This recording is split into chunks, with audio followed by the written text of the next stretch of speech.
Okay.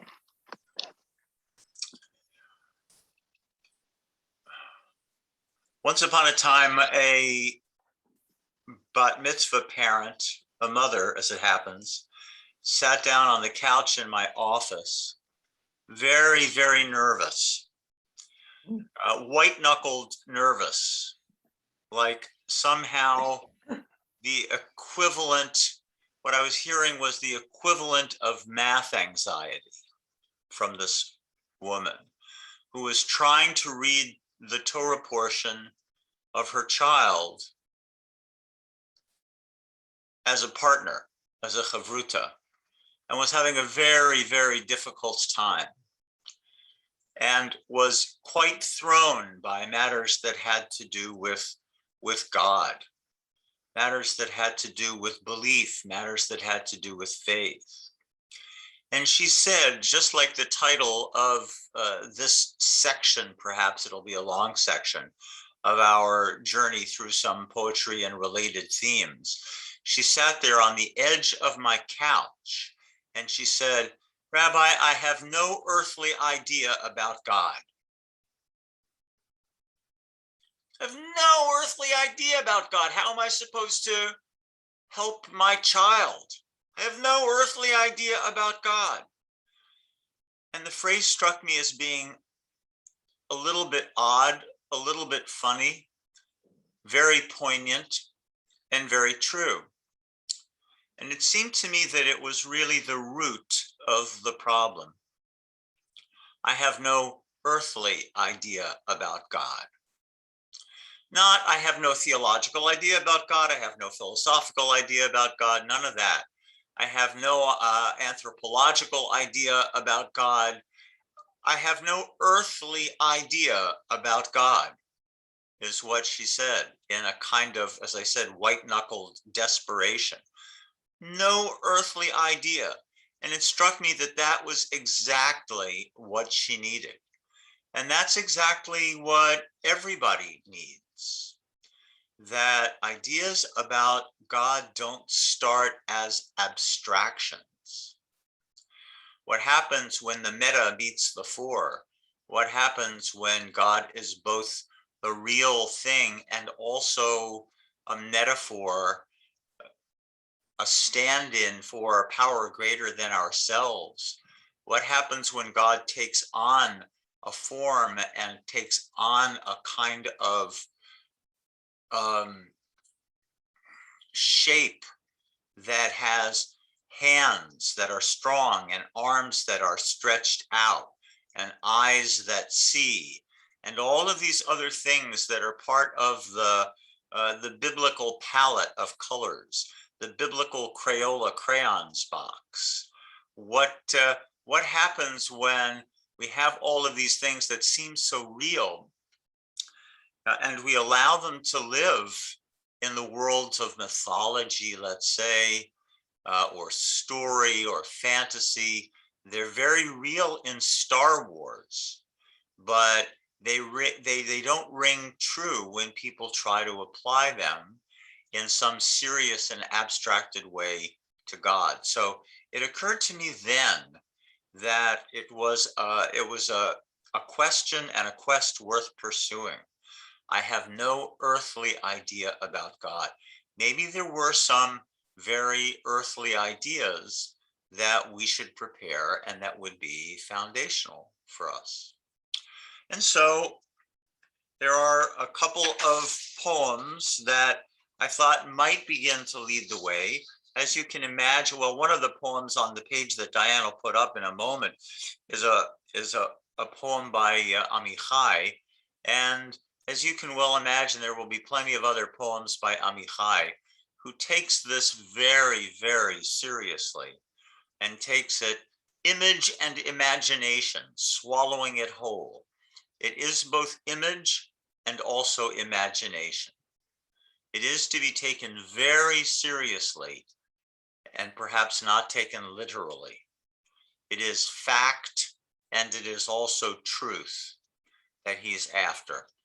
And the wonderful story, the wonderful poem that's on this page that I have called Fashioning the Fashioner, It's not a title that Amichai gives to the poem, but it is the essence of the poem, really. And I think it's well complemented by the Escher drawing at the bottom of the page. So maybe we can look at it and see. You can tell me what you think.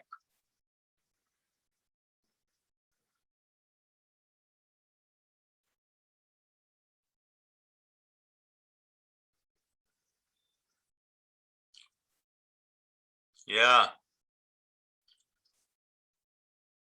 Poems require several readings.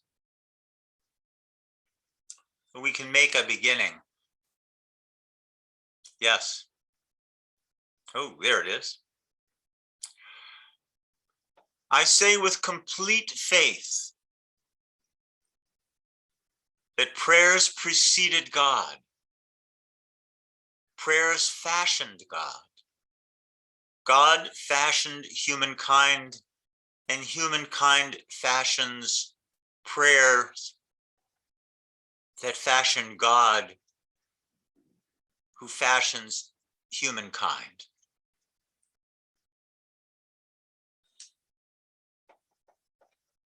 What do you think? Let's try it again. I say with complete faith that prayers preceded God. Prayers fashioned God. God fashioned man, and man fashions prayers that fashion God, who fashions man. Or I said it gendered that time and not humankind, because the sheet that I have in front of me is an older translation of it. I apologize. I say with complete faith that prayers preceded God. Prayers fashioned God. God fashioned humankind, and humankind fashions prayers that fashion God, who fashions humankind. How about the beginning? Amichai has something in mind. I say with complete faith, Ani omer be'emunah shlema. Does it ring a bell?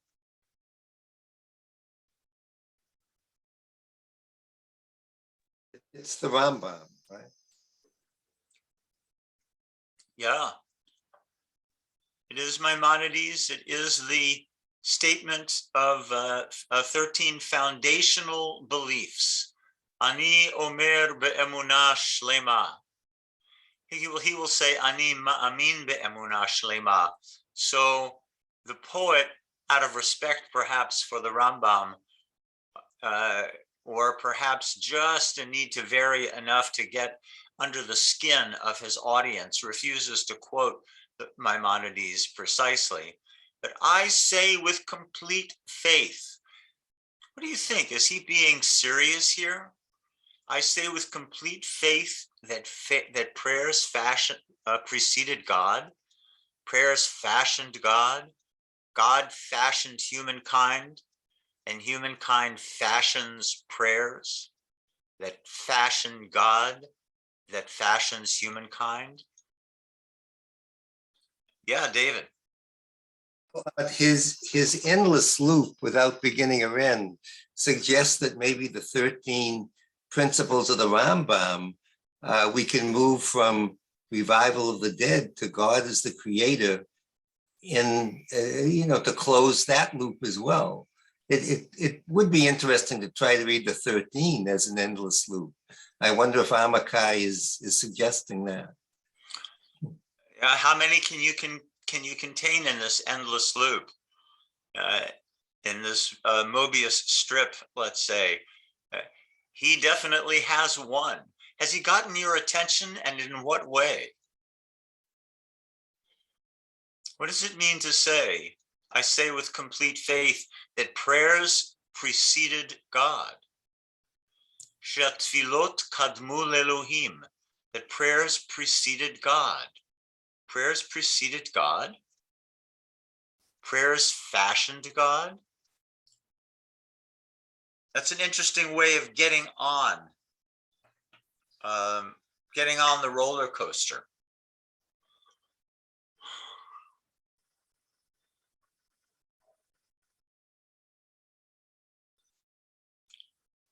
it just seems to me that he's saying, if you take it literally, that there was no God until prayers created him. That's provocative and interesting. Prayers preceded God. There's no God until human beings create God. Is that farther than you'd like to take it? I'm not really sure. Is it the only possible conclusion? What do you think? Well, not really, because if you go further down, he says God fashioned humankind. But then that goes into a circle, sort of the same as that picture, where it just like seems to just go rotating around and doesn't, it's confusing to me because it's just four different concepts that are hard to separate from each other. But I don't know why he's saying that prayers preceded God and prayers fashioned God. Maybe because that proved the relationship.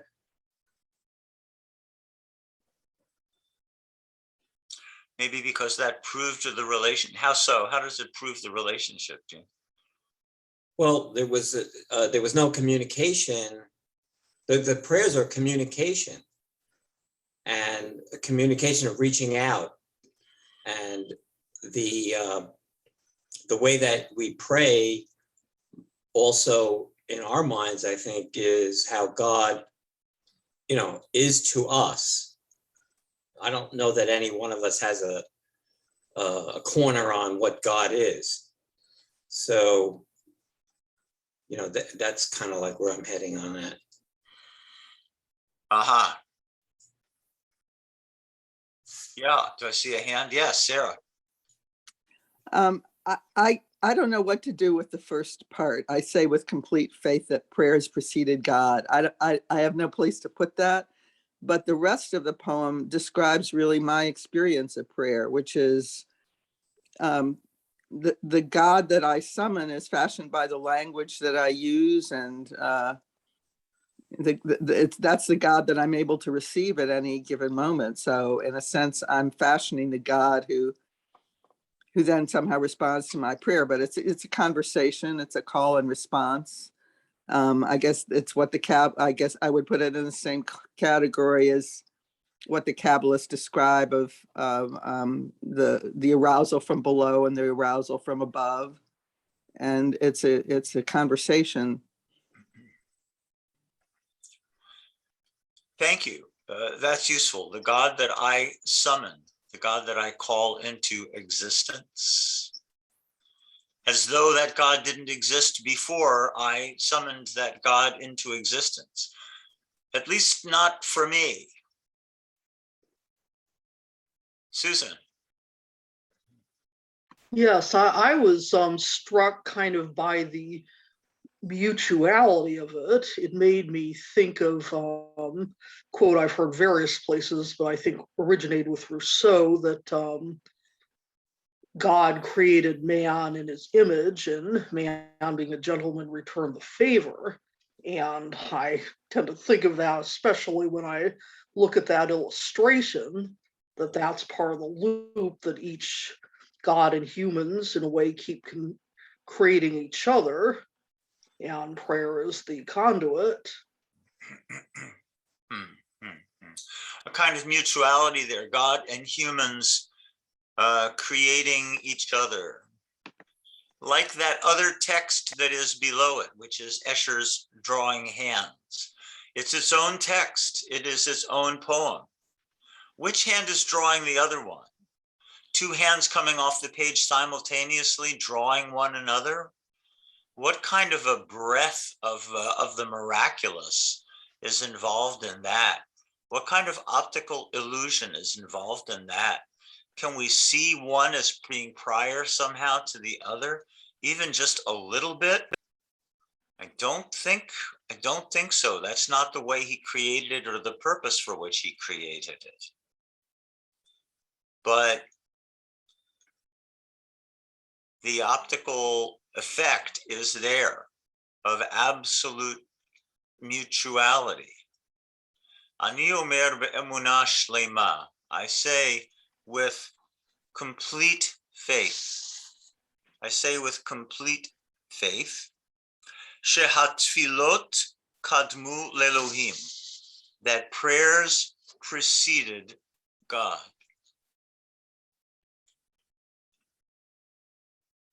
That prayers fashioned God. Hatfilot yatzru et Elohim. Et Elohim, or excuse me, Ha-Elohim yatzar et Adam.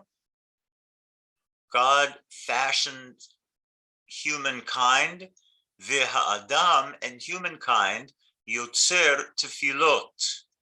Sheyotzrot et Elohim, sheyotzer et Adam.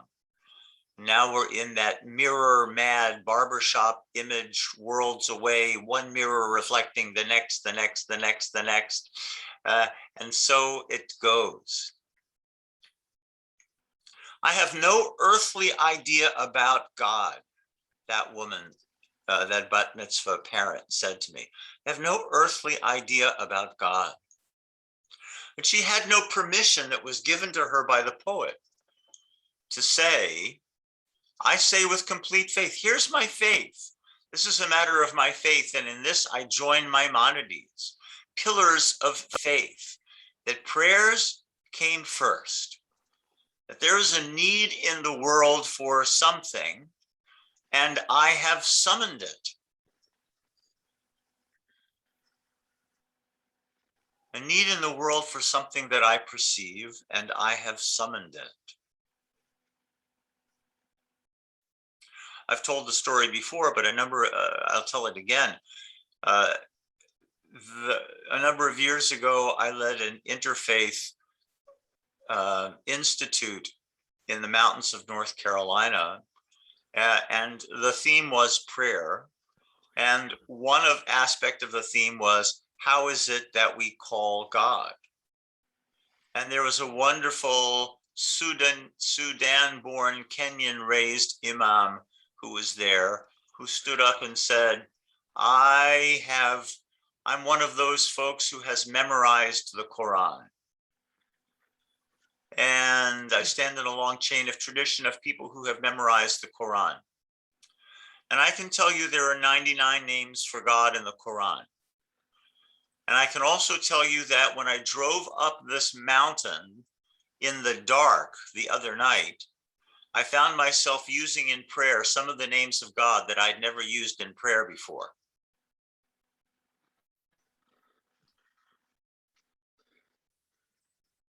Just creating a brand new way of using a name of God that had never made itself available to him before because he didn't have the urgency to do it. There wasn't a compelling need. I say with complete faith that prayers preceded God. As a faith claim, that's very interesting, I think. I say with complete faith that a name that I imagine, an urgently needed name for God, helps to summon into the world the God who completes and is completed by that name, who claims and is claimed by that name in my life.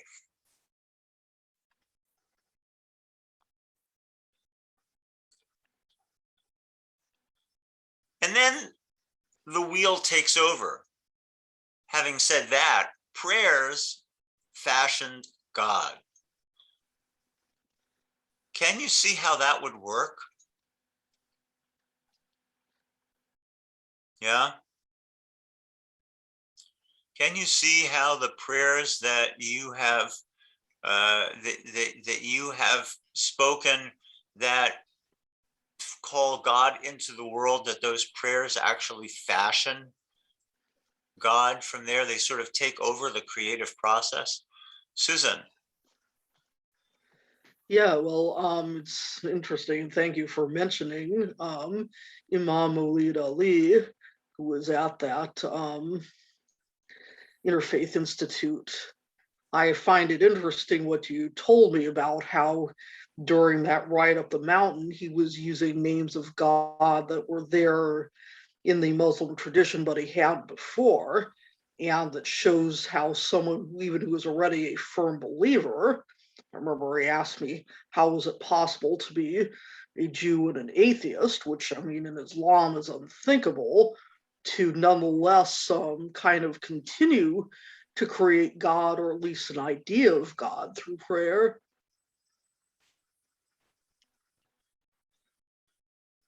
Aha. To create God or to create an idea about God. Adina, Norman, somebody. I think there are a few things that come to mind. One is that the word faith, emunah, does not necessarily have to be a faith in God. It's his belief. It's his set of ideas and how he sees the world. It doesn't mean that that's my belief in God. And I think he grew up as a religious man. He's always in dialogue with God, but he's also a secular person. And I think he does believe, when he says that humankind needs God. And because humankind needs God, it has created the image of God and has created the prayers that give language to that need and to that idea and to that relationship. The phrase that puzzles me and all that is that God fashioned humankind. Besides that, that's what the tradition says. And that's what thousands of years of reading the Bible and reading Philot and saying prayers have also fashioned the idea in his mind. Everything else seems to me consistent with someone who believes that humankind needs God and has created the vehicle for that.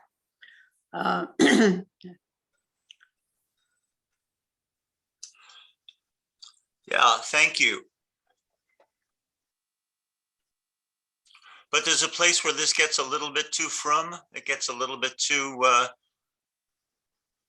I don't know, too orthodox sounding. God fashioned humankind. Is that what you're suggesting? Yeah. I'm not saying that it's too frum, but I think it is. No, I think it is being part of a tradition that has that belief as well. And the two hands and the cycle continues. But it's not the only statement, I guess, that I would say. He does not believe that the only statement is God fashioned humankind and the rest follows. Right. Yeah, this would take us into a really interesting and somewhat long but very rich excursion into what we mean when we say faith. Right. Do we mean the same thing as belief, or is faith something that is somewhat different? Is faith rather something that I can depend upon? Like being a faithful. Sorry? What does that mean? Well, something that I can depend upon, like being a faithful friend, let's say. Okay. Yeah, you might have a serious disagreement with your friend and have your friend still be your friend. And nothing really is going to challenge that. Well, I think of emunah or faith as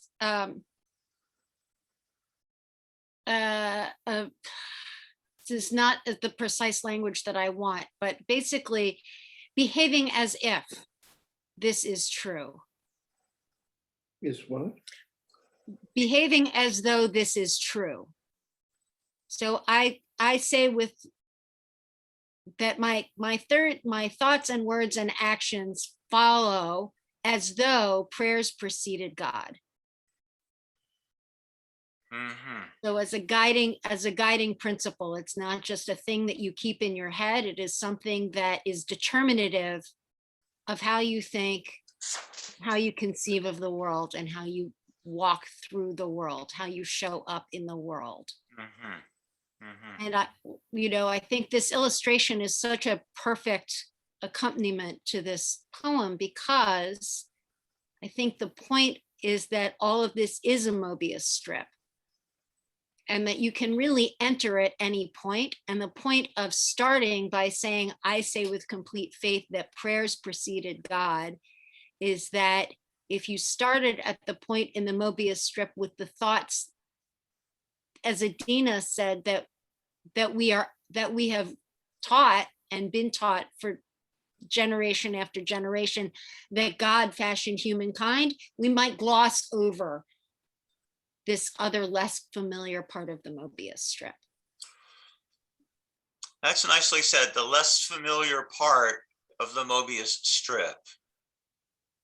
What God has created, or what aspect of God, excuse me, is created year after year by the sound of the shofar. I'm just thinking about something that gets underneath to the heart and the guts of the sound that is made, the sound that wells up and spreads out. Does it summon? I need God. I need a God who. Is that part of the interaction here? Adina, is that hand up? I think it is. Yeah, it is. And what I wanted to add to that is that the word emunah in Hebrew is connected to the word amen, which is very, very dialogical. And it also is connected to the word emet, truth.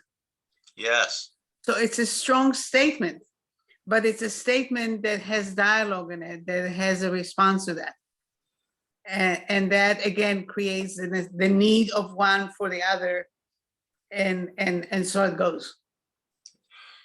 And creates the need of one from the one to the next, and the elaboration. It also is the root of the word that means artist. It's also the root of the word that means coach. And amen. It also is at the root of the word that means to practice in order to build self-confidence, let's say. Well, it comes from truth. Yep. Mhm. The hit amen. The imun. Yeah. So whatever your skill set is, whatever your profession is, whatever your art is, when somebody comes to you and says, this is what I have in mind. Have you ever done anything like this before? Can you do it? And you say, I've never done anything like that before, but I'm sure I can do it. I trust my skill set. I have faith in my ability as a teacher, as an artist, as an actor, as a director, as a designer, as a whatever it is that you happen to be. I have faith in myself, as it were. I have a kind of a dependence upon myself. So all of these words have at their root the same word as emunah, the same word as faith. I say with complete dependability, with complete confidence, even, although that's a different word, but it's pretty much on target, that prayers preceded God. If there wasn't a need for that in the world, I wouldn't have spoken that into the world. I wouldn't have summoned that into the world, or summoned that God into the world. What does it mean that one after the next of us summons this God into the world? The God who is compassionate, or the God who is just, or the God who takes care of the poor, or whatever it might be that we might feel a need for. The God who shows compassion. Before you know it, those images kind of take over, and they are the images that help create other images. So they are the gods that create other gods. The prayers themselves, the dynamics of the prayers. Prayers fashioned God. Well, what does God do with those things? The God who's been created by those prayers fashioned humankind. And humankind fashions prayers that fashion God who fashions humankind. And so it goes. But from this unprecedented need, which is so beautiful and poignant, the way Amichai says it, first there is a cry, there is a scream, there is a something. Maybe I'm making it too dramatic. Maybe it's something that's much plainer than that. But it's that summons divine potential into the world. I have no earthly idea about God. If you have no earthly idea about God, then you're not going to have a God, I would say. I didn't say it to that bat mitzvah mother, but I feel an urgency in some ways to say it now. If it doesn't start with an earthly need, then it's not really going to happen. Can it start with an abstraction? Is that just too cute? Is that too pristine, too perfect, too false?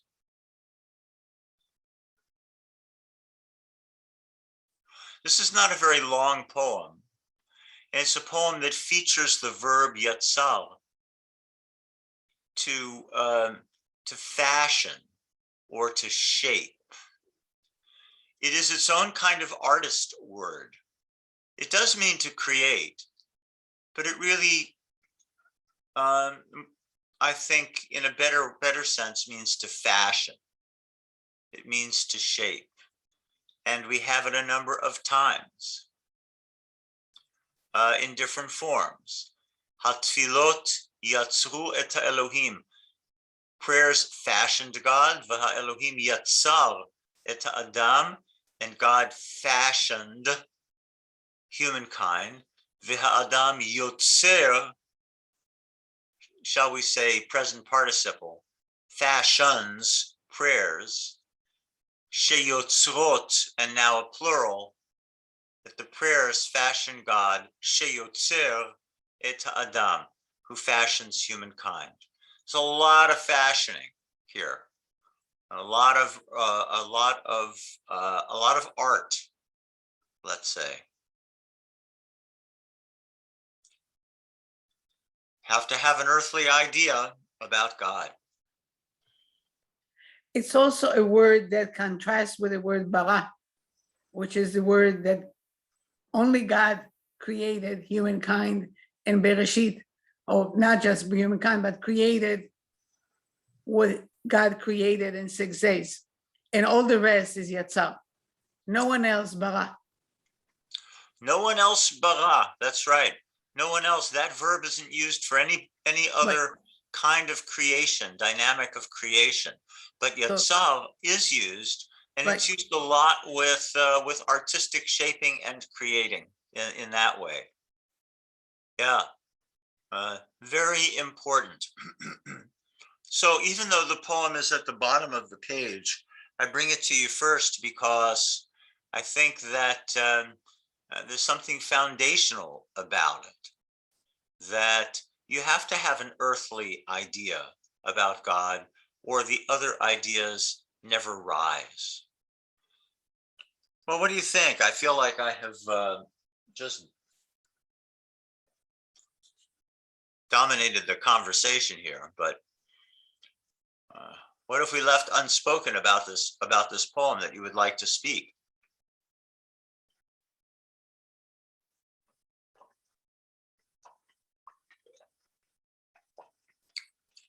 What about prayer as the thread? You were muted. No. Sorry? I don't think there's anything unspoken other than what we can't imagine, and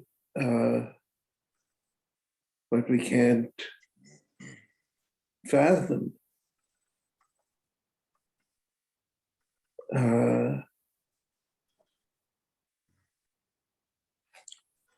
Yeah.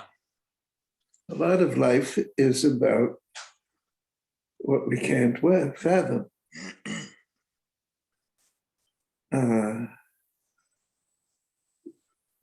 given Right. given the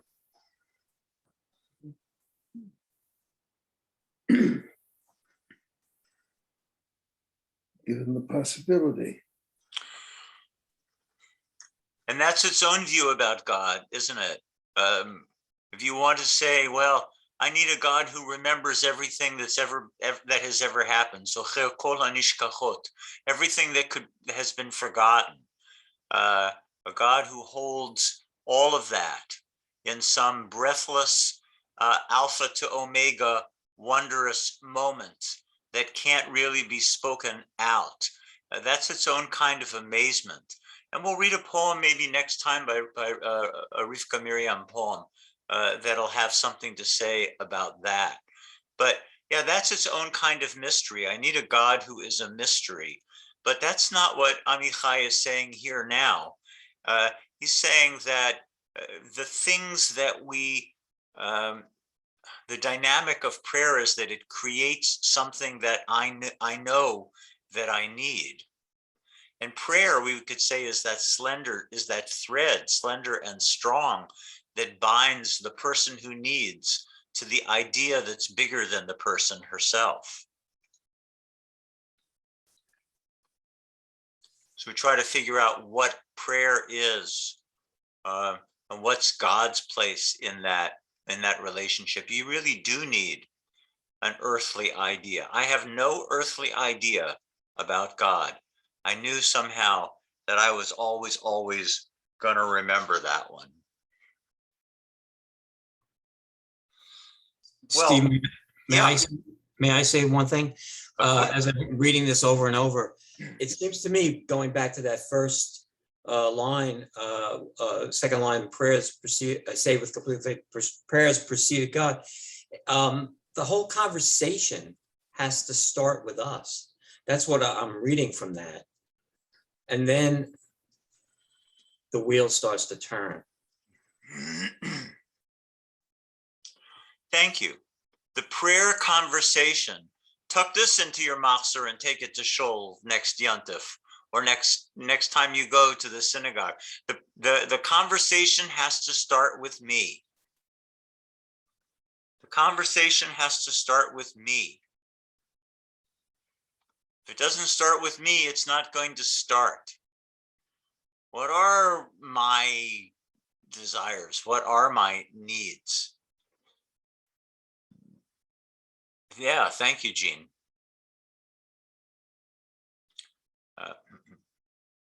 That's very useful.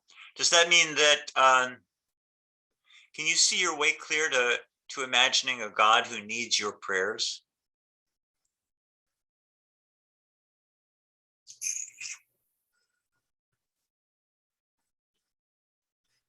If there's going to be a relationship, you would think that he wants to hear your communication in order to provide any kind of response. Yeah, let's take it even a little bit farther. I don't know precisely who I am until you tell me. I don't know precisely or even vaguely who I am until you tell me. That's an interesting reason for going to shul, I would say. It's an interesting, yeah. I gotta get there. I gotta get to the minyan. Why? Because God needs me to tell me what God actually is in the world. Without me saying it, God's not gonna know. It's like the verse from Isaiah, you are my people and I am your God, which has been interpreted to mean the converse. And if you are not my people, it is as it were, I am not God. All right. Yeah. If you're not my people, if you're not the questing people, if you're not the questioning people, then I am not the quest. I'm not the project. I'm not what you need or what you're seeking. Well, this is a poem that belongs in your prayer book, which is not to say it's a prayer. You know, maybe you can decide over the week whether it's a prayer or not, or whether it can be, what does it take to fashion it, to facet it into a prayer? But it deserves to be in the prayer book. How about the other poem that's on the page? We have a few minutes left. We can spend a little bit of time with that.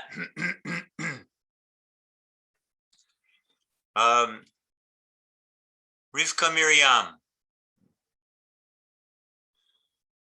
From time to time I pray. I don't understand the words of prayer. One who understands the words can't say them. So generations have opened their thick prayer books and with love have blotted out the meaning of each word.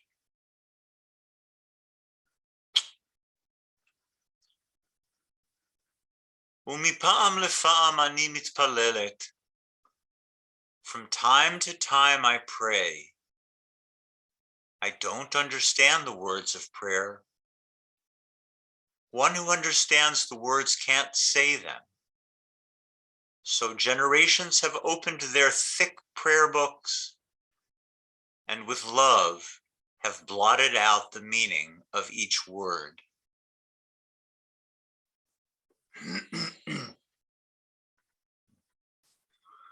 How is she identifying herself? How does she set herself up here? Is she a prayer?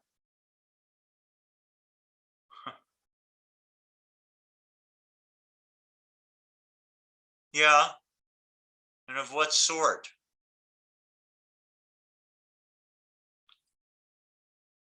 She seems more to be the casual prayer. I wonder what it is that motivates her to pray. She doesn't seem to do it as a matter of faithful practice. That is to say, dependable practice. That's not what I'm getting from the poem. Mipa'am lefa'am ani mitpalelet. I sometimes pray, I sometimes need it. That's an interesting way of beginning. Does she have you on her side when she begins that way? Do you feel compassion for her? Do you feel a kinship for her?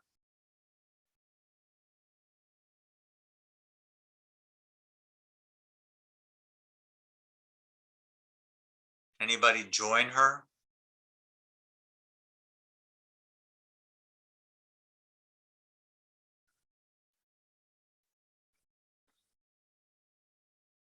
Mipa'am lefa'am ani mitpalelet. And now, all right, so it's an admission. It's a very interesting admission. Eini mevina et milot hatfilah. I don't understand the words of prayer. This Is kind that- of this what? takes me back to the conversation that we had a while ago about prayer being the key and the lock. So it's different than the way Sibi thought about it was the prayer opens the lock and also seals things in. But my take originally when we were talking about prayer being the key and the lock is that sometimes it unlocks things that open something up inside of us. And sometimes language can be a barrier. And that's sort of the way that that's what's resonating with me right now, that sometimes prayer is not about the words that we say, but what is going on in here. Uh-huh.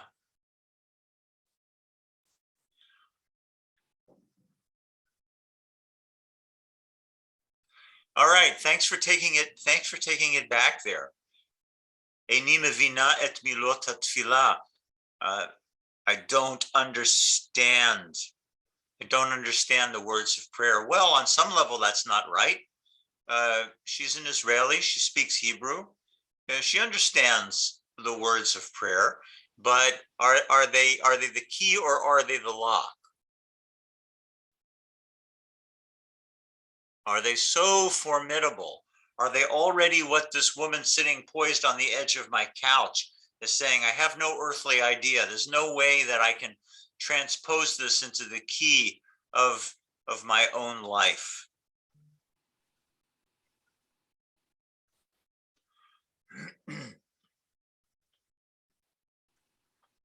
From time to time I pray. I don't understand the words of prayer. One who understands the words can't say them. What do you make of that? One who understands the words can't say them.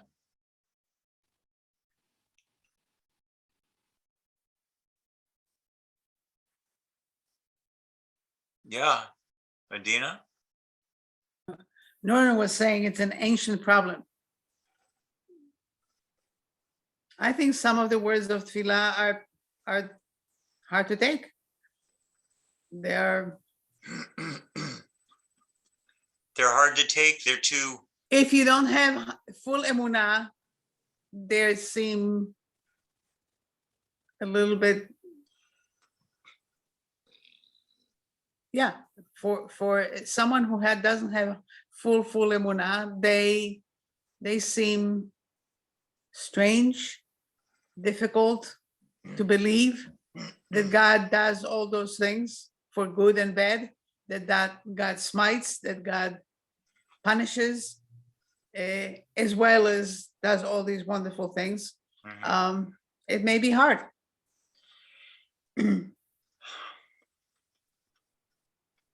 Yeah, are we blocked because we have too earthly an idea, or because we don't have enough of an earthly idea about what God means? Are we trying to get to, I don't know, too philosophical about it, or trying to deny the more muscular, cruder meaning of some things that we might pray for, or the words that come up for us?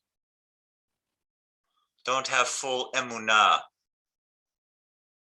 Don't have full faith in the words or in the God. Maybe we don't have full trust in what it means to say them.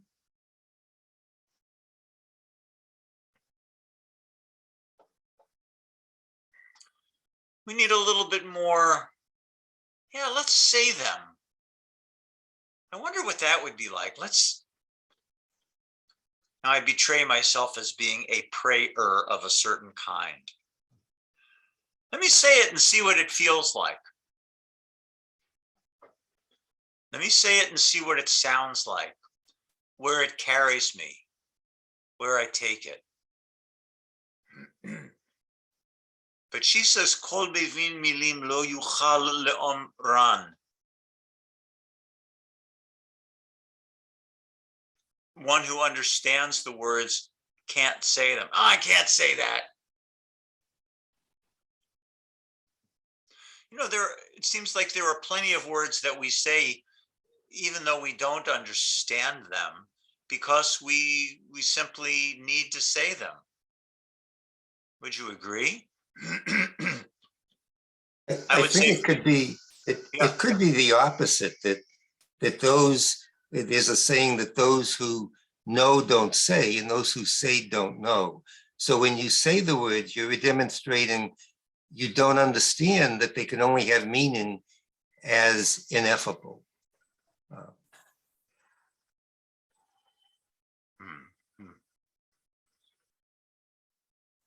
I don't know. How do you feel about those ineffable prayers? Do you trust them? I think I'd rather have earthly ideas.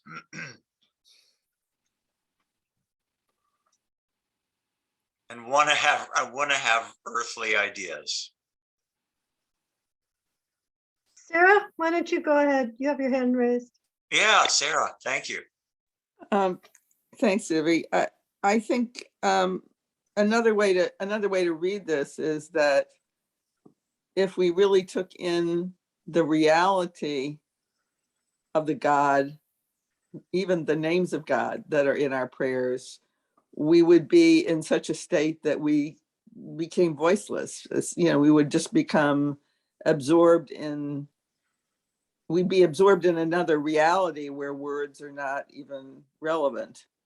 Hmm. But the state of the heart still is. Aha.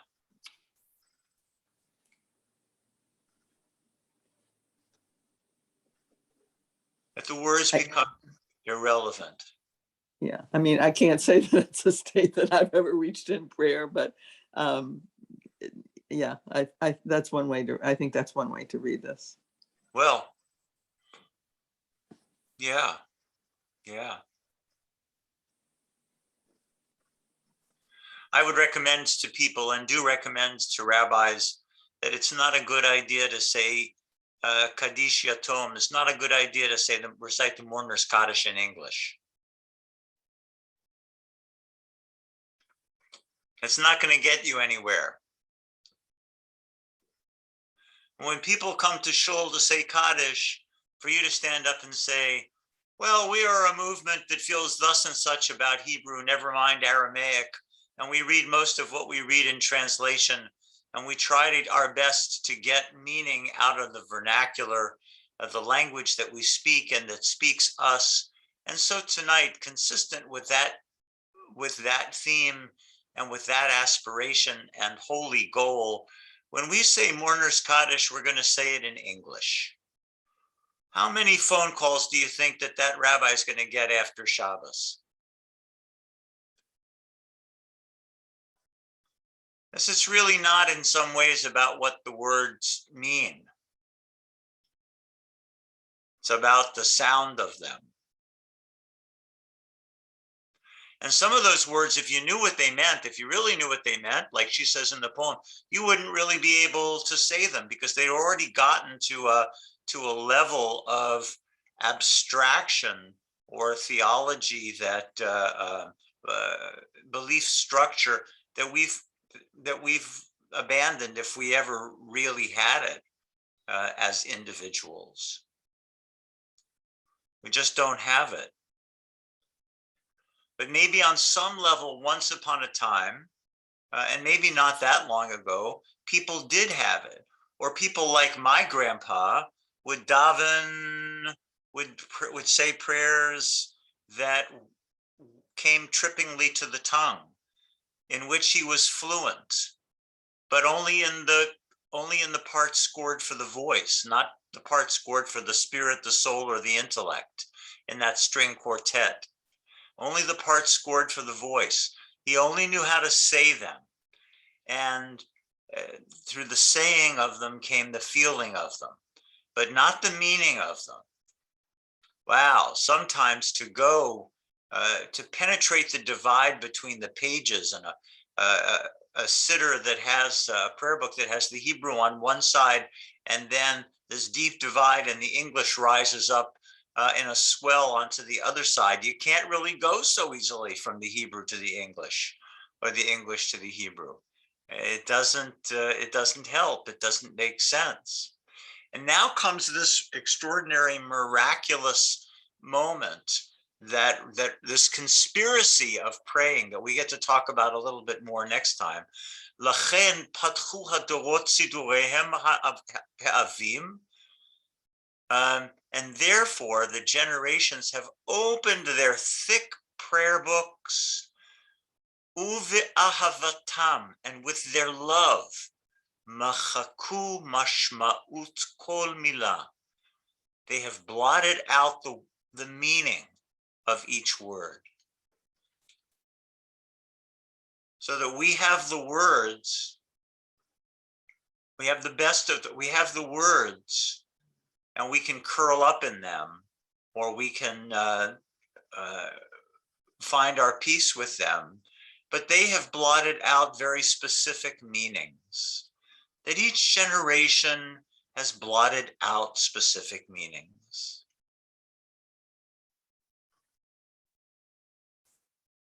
We usually think about the generations as adding more and more and more and more meanings. And she kind of gets to that when she says, Sidurehem he'avim. There are these thick prayer books, because we don't like to throw out anything. But maybe despite their thickness, the words, we get to recreate in a certain way. Yeah, Adina? I think there's an echo to Amichai when I think what this person wants is engagement with a tradition and engagement with other people who sit and daven, not necessarily each word in and of itself, not the meaning of the words, but the sound, the music of the words, and the minyan, and joining into the act of prayer, not necessarily listening to each or listening to the meaning of each word, but being in an environment, being in a group of people who are praying and being part of it. Aha. Aha. That community formation, communal expression, reinforcement. Yeah, Gene. I just briefly, the essence of this comes to me, especially in the last sentence. In what was it, Samuel's mother, where she was praying, and Elisha, no words were coming out of her mouth, but she was praying intently, and he thought she was drunk. So, but then when he found out she was really not, and then gave her the blessing. So it just, I guess her kavanah and her love made the words not matter. Is there a way in which the words just don't matter? That there's something else, that the words are carriers for something. And if they mattered to the poet artist, maybe they don't really matter so much. They don't matter so much to us. I'll tell you this little story just as we're about to finish. I might have told you the story before, but it seems relevant. I was visiting my mother some years ago, and a man who was a volunteer, a friend of hers, who also volunteered for hospice, came to her door to tell her that so-and-so downstairs had died. And he, the hospice volunteer, had just left the apartment. And he wanted Beverly, my mother, to know because they knew each other. And I said to him, do you think that the son had just gotten there? The son had been there for several hours, managed to get there for the last few hours of his father's life. And I said, do you think that he would like for me to come down? Well, yes, I think he'd like that very much. And so I went down. And this man, a middle-aged man who had just gotten there for the last breaths of his father's life, who knew he was Jewish and made this journey in order to help honor his father in a Jewish way, had really no idea what that Jewish way was about, and he was not connected. His father was connected to the Jewish hospice, and that was the slim thread that bound them. And he said to me, Rabbi, I have to tell you that my parents told me that when somebody died, that they would just say to each other, Yiskada v'yiskadu. Yiskada v'yiskadu. And they would feel better. And so I've been saying it, Yiskada v'yiskadu, but I don't feel better. And well, because the tie to Yiskada v'yiskadu had really finally gotten too thin and fragile and had been lost. He didn't hear it enough. He didn't hear it in context. He didn't understand on any level. Never mind the words magnified and sanctified. What? He would have gotten something out of that? No. But it had lost its resonance. And I said to him, well, I won't see you tomorrow. I'm going home and I won't be here to help you with the funeral. But I know that if you tell that story to the rabbi whom the hospice is going to set you up with, that the rabbi is going to be able to inflate those words for you and give you something, help you find something from those words that are just barely, they're there enough for you to be disappointed that they don't work. But the rabbi will understand how to create, and the minyan will understand how to create some kind of supportive meaning for it. Because while the meaning of each and every word has been blocked out, the feeling for them has not been blocked out.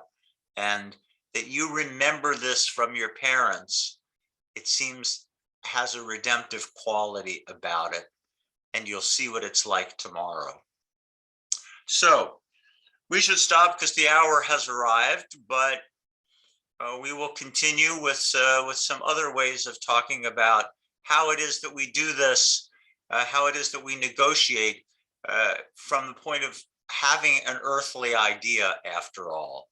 It's not about having a heavenly idea. That's not where we start, but rather having an earthly idea about such things, about such matters. So thanks, everybody. Thanks for coming. Let's do it again. Thank you. No, Pleasure. Thank you. Yashar Koach. Thank you. Thank you. And I hope my. Thank you. Oh, thank you. Pleasure. Eshkoyach. Baruch Tieh. Who said that? He did? Mhm. Yeah.